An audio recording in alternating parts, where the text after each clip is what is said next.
the impossible puzzle Bitcoin forces miners to solve every 10 minutes. If you're ready to uncover the hidden chains dragging our future into the abyss, hit that like, smash the share, and lock in your subscribe or follow, because truth like this demands an army of awakened minds. We're exploring the intricate process of Bitcoin mining, drawing from the foundational ideas laid out by Satoshi Nakamoto back in 2008. It's a system that's both brilliantly simple and incredibly complex, powering the entire Bitcoin network. Let's jump right in. First off, imagine Bitcoin as this massive, decentralized ledger called the blockchain, where every transaction ever made is recorded in blocks that are chained together. Mining is what keeps this ledger secure and growing. Miners are essentially the workers who verify transactions, bundle them into these blocks, and add them to the chain. They do this by solving a tough computational puzzle, and in return, they get rewarded with new Bitcoins and transaction fees. It's like a global competition where the prize is both money and the right to update the ledger. Without getting too technical yet, think of it as a lottery system. Anyone with the right hardware can participate, but winning requires a ton of computing power because the puzzle is designed to be hard.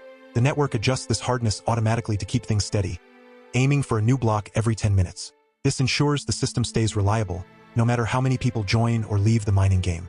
It's what makes Bitcoin trustless. You don't need a bank or government. The math and energy invested do the trusting for you. Now, let's get into the nitty-gritty of how this actually works. At the heart of mining is something called proof of work. This is the mechanism that proves a miner has put in real effort to find a valid block. It all starts with collecting unconfirmed transactions from the network. These are payments people have made but haven't been etched into the blockchain yet. The miner packs as many as possible into a block, up to about 1 megabyte in size, prioritizing those with higher fees. Each block has a header, this 80-byte chunk of data that includes key info, the version number, the hash of the previous block to link them, a Merkle root which is like a fingerprint of all the transactions in the block, a timestamp, the difficulty target in a compact form called bits, and finally, the nonce. The nonce is this 32-bit number that miners tweak obsessively. To mine the block, the miner has to hash the entire header using SHA-256, twice actually, and get a result that's below a specific target value. That target is tied to the current difficulty, which right now in early 2026 is around 80 trillion. What does that mean? The hash output is a 256-bit number, and for it to be valid, it has to start with a bunch of leading zeros, like 20 or more in hexadecimal, which translates to about 80 binary zeros. The more zeros required, the smaller the target, and the harder it is to find a matching hash because only a tiny fraction of possible hashes will qualify. Here's where adjusting the nonce comes in, and this is the core grind of mining. The nonce starts at 0, and the miner computes the double SHA-256 hash of the header. If it's not below the target, which it almost never is on the first try, they increment the nonce by 1 and hash again. Repeat this billions, trillions of times. Since the nonce is only 32 bits, there are about 4.3 billion possible values which modern hardware blasts through in seconds. But if none work, they have to change something else in the header to reset the search space. That's usually done by tweaking the Coinbase transaction, which is the special first transaction in the block that pays the miner their reward. It includes an extra nonce field that can be increment, which changes the Merkle root when recalculated. This effectively gives an enormous search space, like 2 to the power of 96 or more. Miners use specialized chips called ASICs that are optimized just for this hashing, churning out terahashes or petahashes per second. The global network hash rate is hovering around 600 exahashes per second these days, meaning 600 quintillion hashes every second across all miners. But why is this so hard? Because hashes are pseudo-random. There's no pattern or shortcut. It's brute force, pure and simple. Each attempt is independent, like flipping a coin with astronomically low odds. The difficulty ensures that even with all that power, blocks come every 10 minutes on average. If hash rate surges, say from new miners joining, blocks come faster, so every 2016 blocks, about 2 weeks, the network recalculates. It looks at how long those blocks took and adjusts the target.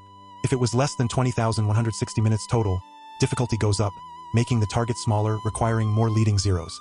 For example, back in 2021, when a big chunk of mining power dropped offline, the difficulty plunged by nearly 28%, letting the remaining miners find blocks easier until things stabilized. Right now, with difficulty at 80 trillion, it's 80 trillion times harder than the Genesis block in 2009. That adjustment formula is new difficulty equals old difficulty times the target time over the actual time, capped at 4 times up or down to avoid chaos.